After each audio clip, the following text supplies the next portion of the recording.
What is iliotibial band syndrome?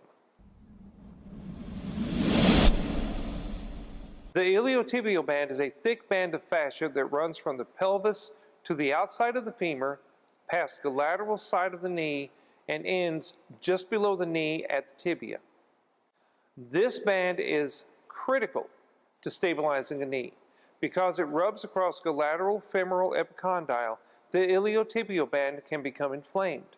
This inflammation can cause a stinging sensation just above the knee.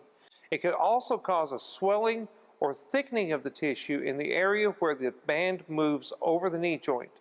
The most common sports associated with iliotibial band syndrome are running, hiking, cycling, and weightlifting.